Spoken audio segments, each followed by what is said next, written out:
वैवाहिक बंधन में बंध चुके लोगों की तमन्ना होती है कि उनके जीवन में खुशियां बरकरार रहें, फिर चाहे वो सुख शांति से जुड़ी हो या फिर धन संपत्ति से जुड़ी हो। इन्हीं में से एक प्रमुख चीज संतान भी है, जिसके बिना शादीशुदा जीवन और पारिवारिक सुख अधूरा रहता है। लेकिन क्या कभी सोचा कि स्त्री ही गर्भवती को होती है? किस श्राप के कारण महिलाएं गर्भवती होती हैं और केवल महिलाओं को ही क्यों गर्भवती होना पड़ता है? और ऐसे कौन से कार्य हैं जो एक पतिव्रता स्त्री को अपने जीवन में नहीं करने चाहिए? मित्रों, एक बार की बात है, जब भगवान श्री कृष्ण गौलोक में विश्राम कर रहे थे, तभी वहां देवी राधा कृष्ण जी से मिलने जाती हैं और श्री कृष्ण जी से कहती हैं, प्रभु, आज जब मैं आपसे मिलने आ रही थी तो मैंने दो स्त्रियों को देखा, जिसमें से एक स्त्री गर्भवती थी और अपने पति के साथ सुखी जीवन व्यतीत कर रही थी, वहीं दूसरी निसंतान होकर अपने पति के साथ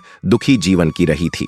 और इसे देखकर मेरे मन में दो प्रश्न उठ रहे हैं और मैं चाहती हूं कि आप मेरे दोनों प्रश्नों का उत्तर दें। तो भगवान श्री कृष्ण ने कहा, निसंकोच होकर दोनों प्रश्न पूछो। राधा ने कहा, प्रभु, मेरा पहला प्रश्न है कि वह कौन सी स्त्री है जो गर्भवती होती है और अपने पति के साथ सुखी जीवन व्यतीत करती है, और मेरा दूसरा प्रश्न है कि वह कौन सी स्त्री है जिसके भाग्य में कभी संतान की प्राप्ति नहीं होती है। तब भगवान श्री कृष्ण कहते हैं, मैं तुम्हें एक कथा के माध्यम से बताता हूँ कि वह कौन सी स्त्री है जो गर्भवती होती है और उसके भाग्य में संतान की प्राप्ति होती है, और दूसरी वह कौन सी स्त्री है जिसके भाग्य में कभी भी संतान की प्राप्ति नहीं होती है। और इस कथा को बहुत ध्यान से सुनना, नहीं तो कथा आपकी समझ में नहीं आएगी। तो देवी राधा कहती हैं, प्रभु, आप कथा सुनाइए, मैं पूरे ध्यान लगाकर सुनेगी।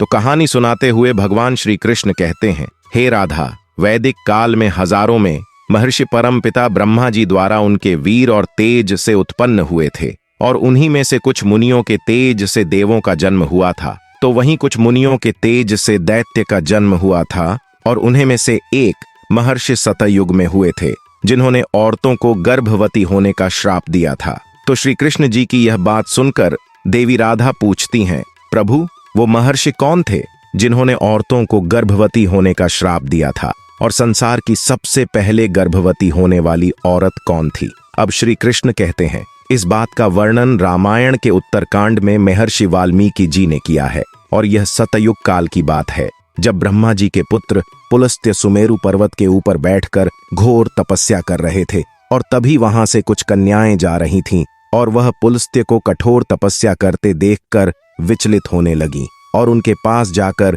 उनकी तपस्या में बाधा डालने लगी। तभी तपस्या कर रहे पुलस्त्य जी ने क्रोध में आकर उन सभी कन्याओं को श्राप दे दिया कि अब जो भी कन्या उनके सामने आएगी वह कन्या गर्भवती हो जाएगी। और वहां मौजूद सभी कन्याएं पुलस्त्य की यह बात सुनकर डरकर वहां से चली गई। लेकिन एक कन्या को उनके इस श्राप के बारे में नहीं पता था, और एक दिन वह अपनी सहेलियों को ढूंढते हुए पुलस्त्य जी के सामने आ गई। और पुलस्त्य जी उस समय वेदों का पाठ कर रहे थे, और जैसे ही पुलस्त्य जी ने उस कन्या को देखा, वैसे ही उस कन्या पर श्राप का असर होने लगा। तुरंत उस कन्या का शरीर पीला पड़ गया और वह गर्भवती हो गई। अपने शरीर में इस परिवर्तन को देखकर कन्या घबराकर अपने पिता के पास जा पहुंची, और अपनी कन्या की ऐसी हालत देखकर उसके पिता बहुत दुखी हुए, और वह अपनी कन्या को लेकर पुलस्त्य के पास गए और कहा, हे मुनीश्वर, मेरी पुत्री अनजाने में आपके सामने आ गई थी, किंतु आपके श्राप के कारण आज वह संसार की पहली स्त्री है जो गर्भवती हुई है, और इसीलिए मैं आपसे निवेदन करता हूं कि आप मेरी बेटी को स्वीकार कर लें, तो यह हमेशा आपकी ही सेवा करेगी। कथा को आगे बताते हुए श्री कृष्ण जी कहते हैं, हे देवी राधा, इस प्रकार उसके पिता ने जब अपने बेटी को स्वीकार करने का प्रस्ताव रखा, तो पुलस्त्य जी ने उसकी बेटी को स्वीकार कर लिया, और वह कन्या पुलस्त्य जी के साथ रहने लगी। और उसकी सेवा से अत्यंत प्रसन्न होकर पुलस्त्य जी ने एक दिन उस कन्या से कहा, देवी, मैं तुम्हारी सेवा से बहुत प्रसन्न हूँ, इसलिए मैं तुम्हें अपने सामान पुत्र प्राप्ति का वरदान देता हूँ। जिस समय तुम मेरे सामने आई थी, उस समय मैं वेदों का पाठ कर रहा था, इसलिए तुम्हारा पुत्र वेदों का ज्ञान देने वाला विश्व के नाम से जाना जाएगा। और कथा को आगे बताते हुए श्री कृष्ण कहते हैं, हे देवी राधा, कुछ समय बाद उस कन्या ने एक पुत्र को जन्म दिया, और जैसा कि पुलस्त्य जी ने कहा था कि तुम्हारा पुत्र विश्वा के नाम से जाना जाएगा, बिल्कुल वैसा ही हुआ। और उसका नाम विश्वामित्र रखा गया। और विश्वामित्र के तपस्वी रूप को देखकर भारद्वाज बहुत प्रसन्न हुए और उन्होंने अपनी बड़ी कन्या का विवाह उनसे कर दिया। मित्रों, भगवान श्री कृष्ण कथा को आगे बताते हुए कहते हैं, इस तरह कुछ दिन बाद उनका भी पुत्र हुआ, उसका नाम श्रवण रखा गया। इस प्रकार भगवान श्री कृष्ण कहते हैं, हे देवी राधा, मेरी कथा समाप्त हुई।